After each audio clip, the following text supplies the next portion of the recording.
সর্বশেষ যেটা আপনাদেরকে দেখাবো সেটা হলো টক। এই যে দেখেন টক, টক জাতের যেটা পাতা সেটা কিন্তু একদম। গ্রামের একটি প্রসিদ্ধ কথা হলো আঙ্গুর ফল বাংলাদেশে মিষ্টি হয় না। আসলে কি বিষয়টি সঠিক? এটা বুঝতে গেলে আপনাকে প্রথমে একটা কথা মাথায় আনতে হবে, সেটা হলো আপনি বাগানে টক জাতের একটি আম গাছ লাগিয়ে আপনি হিমসাগর আমের স্বাদ আশা করলে সেটা বোকামি ছাড়া কিছু না। আপনাকে হিমসাগর আমের স্বাদ গ্রহণ করতে চাইলে হিমসাগরের জাত রোপণ করতে হবে। ঠিক তেমনিভাবে আঙ্গুরের টক জাত লাগিয়ে আপনি মিষ্টির আশা করলে সেটা বোকামি হবে। সেক্ষেত্রে অনেকেই একটা কথা জিজ্ঞাসা করেন যে আমরা কিভাবে বুঝবো যে আঙ্গুরের কোন জাতটি মিষ্টি এবং কোন জাতটি টক? আঙ্গুরের পাতা দেখে জাত নির্ণয় করা খুবই কঠিন ব্যাপার।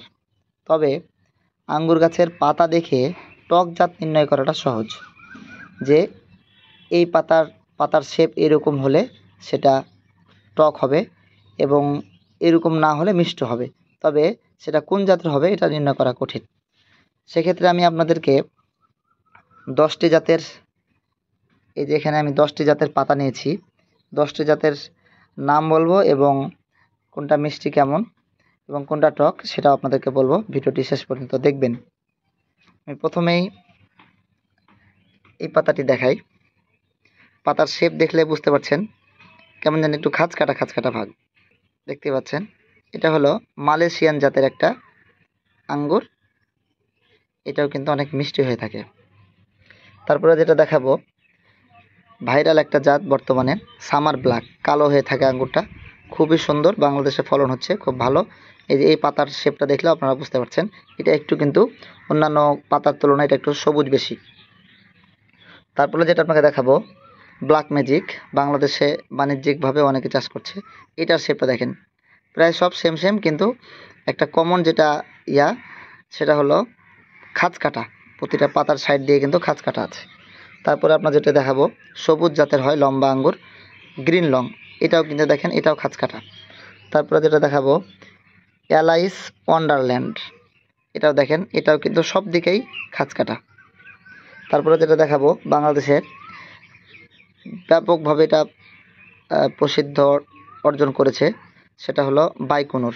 দেখতে পাচ্ছেন বাইকুনুরের শেপটা এরকম হবে। তারপরে যেটা দেখাবো এটা হলো স্কারলেটা সিডলেস, এটা লাল আঙ্গুর হয়ে থাকে। ভিডিওর শুরুতে আপনাদেরকে যে আঙ্গুরটি দেখিয়েছি সেটা হলো এই জাতের আঙ্গুর। তারপরে এটা হলো পিজিটোলা, এটাও কিন্তু খাঁচকাটা। তারপরে এটা হলো ইতালিয়ান রেড, ইতালিতে এটা ব্যাপক বাণিজ্যিকভাবে চাষ হয়, ইতালিয়ান রেড। এবং সর্বশেষ যেটা আপনাদেরকে দেখাবো সেটা হলো টক। এই যে দেখেন টক জাতের যেটা পাতা সেটা কিন্তু একদম মোটামুটি গোল শেপের হয়ে থাকে। তবে গোল শেপের হলেই যে টক হবে তা কিন্তু না।